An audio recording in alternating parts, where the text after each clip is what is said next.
यानी नेपाल का आभा मंडल टूटना तय है। और इसकी एक और वजह, सरहद पर सनक दिखाने वाले चीन को भारत ने एक बार फिर बड़ा आर्थिक झटका दिया। डिजिटल स्ट्राइक और आयात पर लगाम लगाने के बाद भारत ने चीन पर पावर स्ट्राइक किया है। बिजली के क्षेत्र में चीन से आयात पर निर्भरता खत्म करने के लिए सरकार ने पहला कदम उठा लिया है।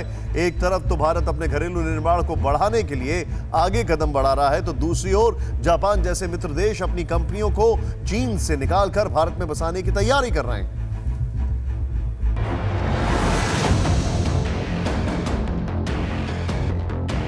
If you want growth with a green approach, India is the place to be. सरहद पर तनाव के साथ ड्रैगन से छिड़ी भारत की अप्रत्यक्ष लड़ाई अब परवान चढ़ चुकी है। जासूसी ऐप्स पर पाबंदी और चीन से होने वाले आयात में भारी कटौती के बाद भारत ने ड्रैगन को बिजली का जोरदार झटका दिया है। जिस पावर सेक्टर में भारत ने पिछले साल चीन से 21,235 करोड़ रुपए का सामान आयात किया था, उस पर ब्रेक लगाने का प्लान तैयार कर लिया गया है। केंद्रीय विद्युत मंत्रालय ने फैसला लिया है कि देश में क्रिटिकल एनर्जी और ट्रांसमिशन से जुड़े 3 मैन्युफैक्चरिंग हब तैयार किए जाएंगे।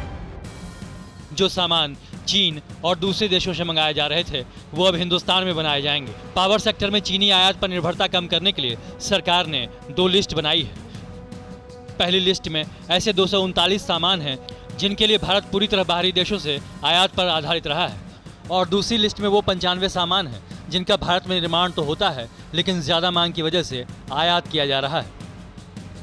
अब ये सामान किसी हाल में चीन से नहीं मंगाए जाएंगे। भारत की निर्माण क्षमता बढ़ाकर मांग की आपूर्ति की जाएगी। ये आत्मनिर्भर भारत के तहत केंद्र सरकार का बहुत बड़ा फैसला है, जिस फैसले से ड्रैगन इकोनॉमी को बड़ा झटका लगने वाला है। पीएम मोदी ने गुरुवार को ग्लोबल इन्वेस्टर राउंड टेबल को संबोधित करते हुए साफ कर दिया है कि भारत विदेशी निवेशकों को हर वो सुविधा मुहैया कराने के लिए तैयार है जिसकी अब तक उन्हें कमी महसूस हो रही थी।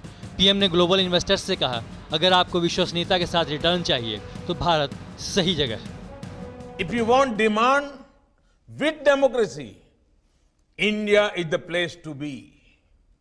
If you want stability with sustainability, India is the place to be. If you want growth with a green approach, India is the place to be. इस ऐलान के साथ ही वो खबर आ गई जिसने ड्रैगन को डबल झटका दे दिया।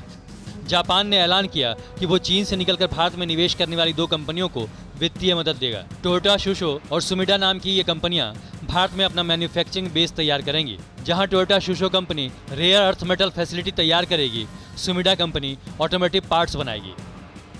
भारत और जापान ने ठान लिया है कि दोनों देश मिलकर एशिया में चीन के दबदबे को टक्कर देंगे। इसी कड़ी में जापान की सरकार ने चीन से बाहर निकलने वाली अपनी देश की कंपनियों को आर्थिक मदद पहुंचाने का ऐलान किया है। जापान इस मुहिम में $2 बिलियन तक खर्च करेगा। चीन में इस वक्त 30,000 जापानी कंपनियों के प्रोडक्शन बेस मौजूद हैं। ये वो कंपनियां हैं जिनकी बदौलत चीन विश्व की फैक्ट्री कहा जाता है, जबकि भारत में इस वक्त सिर्फ 5,100 जापानी कंपनियों के प्रोडक्शन बेस मौजूद हैं।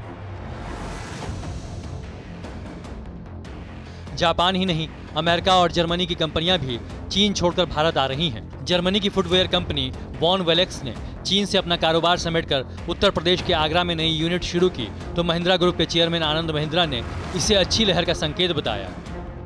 अभी तो बस शुरुआत है, लेकिन ताकत का दम दिखाने वाले ड्रैगन को छोटे झटके लगने शुरू हो गए हैं, जो वक्त के साथ जलजले में बदलेगा, जिससे ड्रैगन दहलेगा, ड्रैगन का दम निकलेगा। धुआं धुआं सा ये शहर क्यों दिखता है, सुना है बाजार में धुएं का सामान बिकता है। ये दिवाली सिर्फ दिए वाली।